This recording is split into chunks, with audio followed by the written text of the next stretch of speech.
ReZero, Volume 3, Chapter 4, Part 2, The Demonic Method. Subaru bit down hard on the words, ground them with his teeth, and swallowed them. He stopped for several seconds as they passed down his throat into his stomach, and finally flowed through his veins to his brain. Beatrice raised her eyebrows in surprise at Subaru's reaction, apparently far more silent than she had anticipated. I suppose you are less agitated than I expected. I thought you would be crying like a baby by now. Beatrice still had that look on her face when Subaru raised his right hand before her, showing her a pair of raised fingers. Okay, there are two possibilities that I can think of here. Subaru bent down one of his raised fingers as Beatrice stood silently before him. First, this is graveyard humor. A really awful joke. Put bluntly, this really isn't funny, so if you're gonna bring out a wooden sign that says, "Fooled ya," and laugh, go ahead. Now's the time. He closed one eye in an attempt to lighten the mood, but Beatrice's expression went unchanged. With Beatrice saying nothing before him, Subaru folded the second finger. If it's not a joke, there's only one possibility. The curse hasn't been lifted yet. Beatrice folded her arms as if to lend support to Subaru's hypothesis. This was the result of white scars from demon beast bites covering his entire body. They still throbbed as Subaru looked at them in a new, ominous light. I'll ask just to make sure. You can't lift the curse? You're not holding out on me here? He didn't think Beatrice would say, "No one asked me to, so I will not." But he wanted to ask just in case some sliver of hope remained. Naturally, Beatrice replied to his question with a shake of her head. If it was something I could remove, would it put you eternally in my debt, I wonder? Hey, give me a break here. I'm already up to my eyeballs in debt to you. He couldn't repay her for even a smidgen of it. Not last time, not the time before that, not this time either. Not in that world. Subaru's reminiscing brought a suspicious look from Beatrice, but he papered things over with a hand wave. Mind if I ask why you can't lift the curse? I suppose you should at least know how you shall pass on. It is a simple tale. There are too many layers of curses, making the curses too complex to lift. Curses have layers? Subaru pondered, trying to come up with an image. Beatrice spread both hands apart. Suddenly, the two hands were connected together by a red string. A curse is like this red string, I wonder. Beatrice took the string she held on each end and tied a knot with it. This knot is a curse rite. I suppose lifting a curse is as simple as undoing this knot, but... With a deft motion of her fingers, Beatrice increased the number of strings between her hands. The new strings were blue, yellow, green, pink, black, and white. She entwined the new strings into knots and tied the knots into one another. If it is only one curse, it can be undone. But if you mix more of them together like this... Beatrice held out both hands, offering the knots to him. Subaru slid a hand into the tangle. The string connecting finger to finger offered no sign of how it might be unraveled. If the curse is like this, too... Oh, crap. Yeah, that's a high difficulty level there. Even if one or two could be removed, at some point it would be impossible to know what should be touched. Of course, given sufficient time, it was probably possible to undo the whole thing, but... You'd said it's set for under half a day from now. What do you figure happens then? I suppose that part is rather simple. In half a day, the demon beast's right to seize your mana will activate. Beatrice raised a finger and pointed it at Subaru as she continued. Would the curse's purpose be to drain your mana, I wonder? Its aim is to absorb fuel for the creature's body. In other words, you're the demon beast's prey. So they attack people when they're hungry? That's a wild animal for you. Keep things simple. I suppose I should be grateful their bellies weren't empty before now. Subaru wanted to lash out and hit something, but unfortunately, his hand was buried in the string. Beatrice watched Subaru glare at the string as he spoke resentful words before she replied. Are you not afraid, I wonder? Huh? From your point of view, what I said is a death sentence. Also, even though Pucky and I have the means to save you, we cannot because there is no time for it. Optimistically, Subaru had 12 hours left to live. Depending on how hungry the demon beast were, even that time might be shortened. Having informed Subaru of the fact that he could not be saved, Beatrice waited for Subaru's reaction. Subaru bleedly thought that Beatrice seemed to want something. What's with you? You want me to blame you here? Beatrice didn't deny it, but she didn't agree either. Since Beatrice chose silence, Subaru couldn't know what was going on inside her, but he made a pained smile anyway. Maybe your and Puck's decision feels a bit inhumane, but it's the natural, logical choice. The risk and effort involved are too much. You two are right. I don't think it's heartless at all. He really believed that. It wasn't just because he was thinking long-term about his life. Hence, I wanted to ask you something else, though. Do you mind? What is it, I wonder? Does Amelia know that I'm still cursed?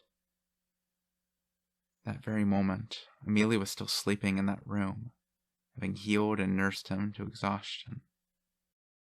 If Puck and Beatrice had given up, he wondered how Amelia took it. Had Amelia abandoned him too? That was the one thing tugging at him. The mixed-blood girl does not know. I suppose Pucky is not attempting to lift your curse to hide its existence from the girl? I see. If Puck starts working on it, Amelia will be able to tell. She'd probably pick up on the fact that my being cursed like this means the chances of saving me are pretty slim, too. When Puck had realized he couldn't save Subaru, his concern had shifted to Amelia. If he kept his silence until the curse activated, Amelia's heart would bear only the wound of his death. For Puck, who prioritized Amelia above all else, it was a good and wise decision. Puck was tougher than he looked. Subaru had to accept his judgment. That aside, Subaru switched the subject as he pointed a finger at Beatrice. Beatrice raised her eyebrows, looking at the finger pointed at her, as Subaru declared, "You don't look malicious enough to go through all this trouble just to hand down a death sentence to me." What do you know of me, I wonder?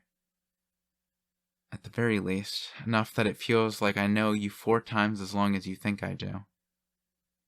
Subaru saw the creases on the girl's forehead deepen further as Subaru's last 2 weeks flashed before his eyes.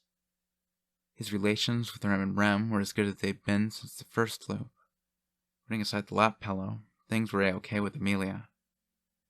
Now he knew the identity of the shaman, the source of all his ills, and the children's lives had been saved. Looking back on the previous loops he'd gone through, this one was near full marks. It would count as the best by far if only Subaru could live through it. You, Rem, and Amelia healed my wounds, right? That's not the way you treat someone you figure is a goner from a curse that can't be saved. He felt Beatrice waver. Subaru laughed at how the girl just refused to be upfront. Man, you suck at lying. It is a fact that the odds of your being saved are incredibly low.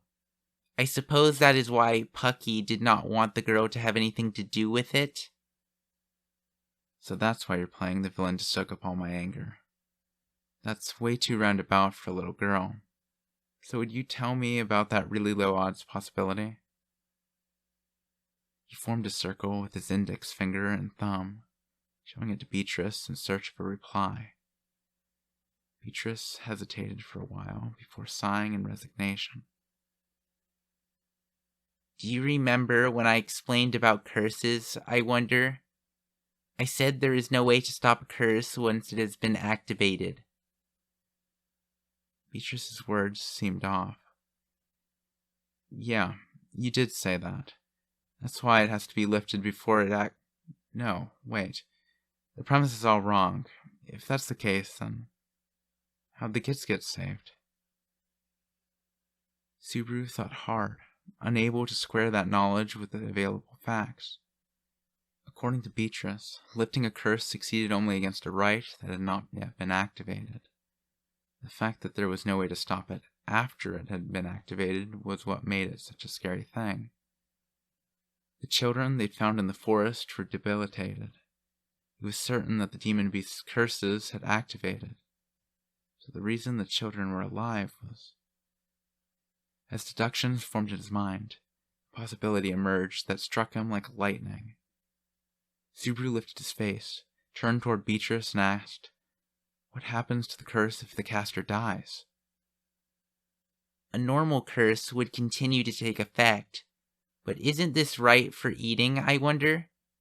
If the eater loses his life, the feeding would logically cease midway. Beatrice's affirmation rang true to Subaru. The curses on the children had progressed no further because the demon beast that had inflicted them had perished. Upon the caster's death, the curse reverted to a simple rite that Beatrice could lift without difficulty. The night before, a considerable number of demon beasts must have lost their lives. If the individuals that had inflicted the curses on the children had been among them, that supported his deduction. And that certainty simultaneously gave rise to a new question. So that's what it is.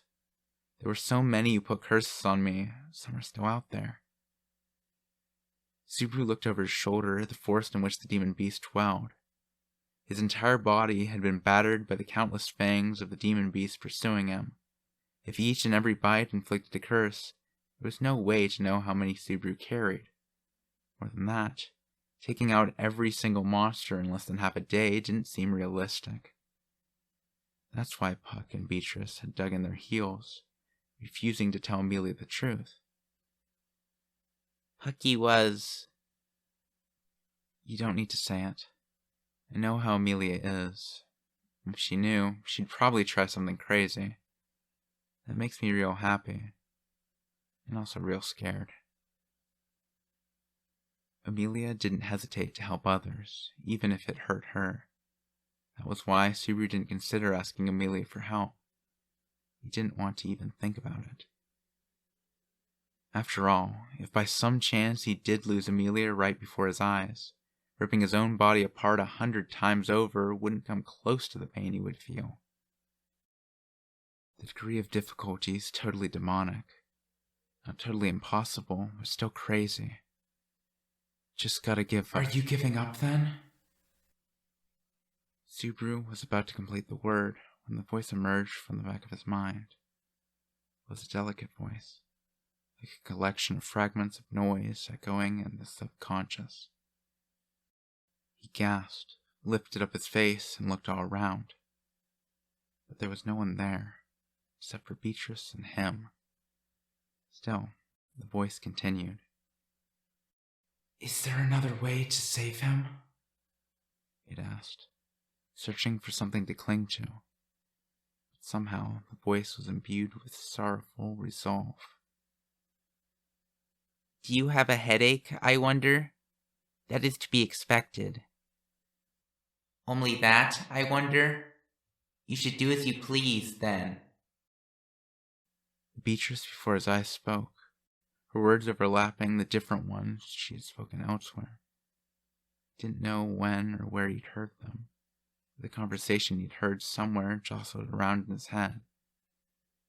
His field of vision narrowed as the ringing echoed like a warning bell. Before he knew it, he began to fall to his knees. I will save him. The voice, echoing with iron resolve, jolted his knees back up. Subaru knew that voice. He knew who it was and when he had heard it. Where is Rem? Subaru hadn't seen the blue-haired girl anywhere that morning. He'd heard she'd returned to the village with him, safe and sound. Beatrice stood silent. Subaru closed the distance and asked her. Pico. Beatrice. Where is Rem? If you were in her shoes, what would you do, I wonder? That's not an answer! Her self-important, roundabout reply made him shout, which in turn made him bend over. His anemic body wavered. Subaru rocked as he looked back on his own actions. He wanted to tear someone limb from limb. And here was Beatrice, standing there to be blasted by his emotions. He couldn't even manage annoyance with his own wretchedness and behaving exactly as she'd expected. And then... I cannot disregard what I heard just now. Quietly, the emotion in her voice suppressed, Ram walked between Subaru and Beatrice. Looking back, he realized that the pink-haired maid had walked over from the direction of the village square. Ram... When Subaru called out her name, Ram looked back. The sheer coldness of her gaze made Subaru's breath catch. He'd somehow imagined as much. That this was Ram who had cried out in hatred during the loop she'd lost Ram. That the person she loved most, her little sister, in danger, would Ram come to hate everything like she had then? Just when he thought that, Subaru realized it. The hands Ram held in front of her were shaking a little. She was biting her lip to preserve her neutral expression, desperately trying to keep her emotions off her face. My clairvoyance cannot locate Rem. Lady Beatrice, where is Rem? All I did was present possibilities. Pucky and I do not have sufficient reason to act. Our choices are limited, I wonder. That's not it, is it? So Rem really did go to... She went to the forest with the intention of wiping out the entire pack that lived there. By herself. All to save Subaru Natsuki. Why? Why did Rem go that far for my sake? Rem had previously taken Subaru's life with her own hands. Even if the relationship between them was better than before, he didn't think they had a connection that made her think his life was worth saving at the risk of her own. Subaru was having a hard time digesting Rem's decision. He saw the dramatic reaction in Ram as she stood beside him. In an instant, her expression of grief hardened into determination. She turned toward the forest, ready to run after her little sister without any hesitation. Wait! Subaru instantly leaped in front of Ram, spreading his arms wide to block her path. His demeanor earned him a sharp glare from Ram. Move aside, Barasu. I have no time to spare, so I cannot be gentle with you. You can't just go without thinking. I've got a bunch of things I have to ask you, and I want honest answers.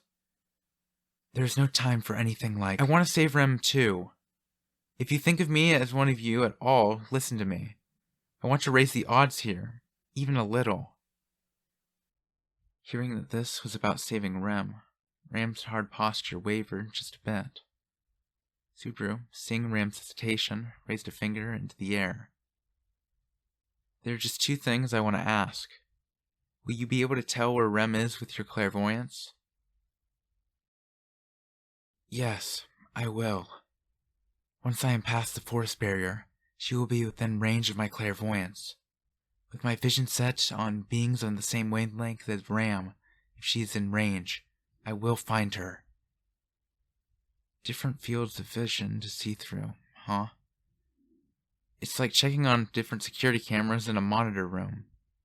Anyway, if we can use that to link up with Rem, great.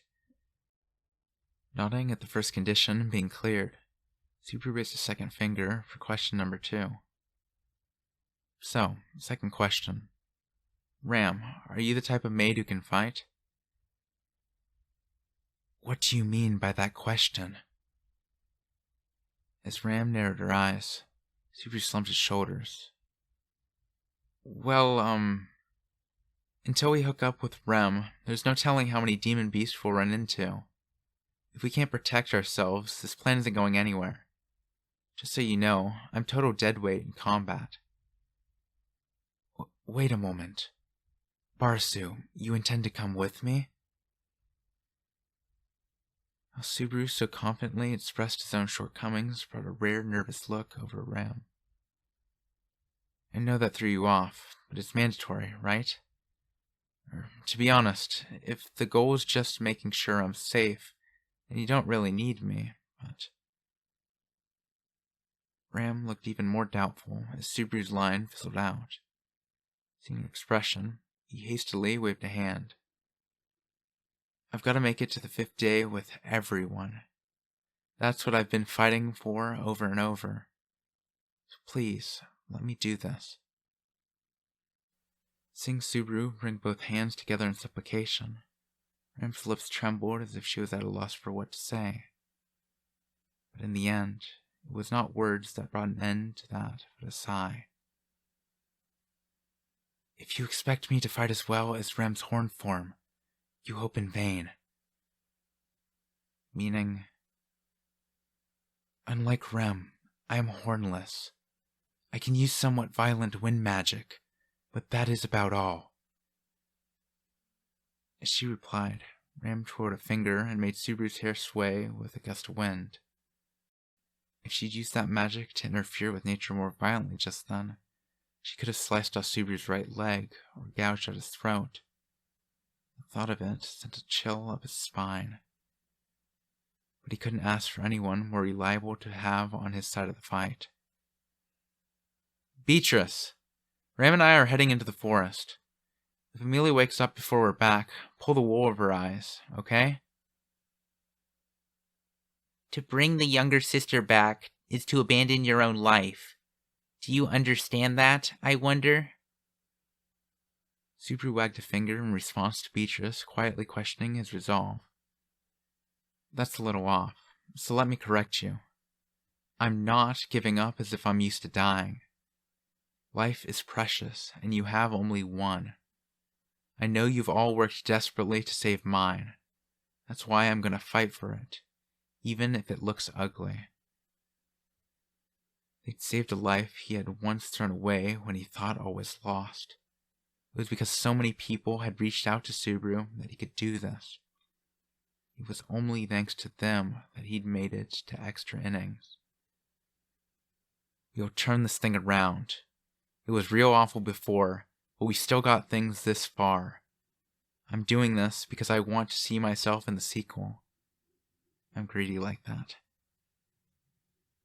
It was a stupid reason with no legitimate explanation. It wasn't a direct answer to Beatrice's question at all, but Subaru puffed his chest out to her nonetheless. I have no idea what you are thinking whatsoever. I suppose you should just do what you like. I have presented choices. I suppose it is up to you to select whichever choice you prefer. And that's how you send Rem off, huh? Still. Thanks, Biko. He headed toward the forest, his thoughts turning to Rem, fighting within its dark depths even now. She was a high-maintenance girl who had run off without a word, assuming how others would feel and coming to a hasty, arbitrary decision. Silly and stubborn. I mean, geez. I want to help you at least as much as you want to help me here. He cracked his fist to harden his resolve, heading toward the demon beast forest as he made his declaration. A declaration of war against the pack of black beasts that dwelled within, and against the supernatural force that had dragged Subaru into this destiny, just in case it was forgetting about him. Alright, it's time for the championship bout, Mr. Fate. Game on!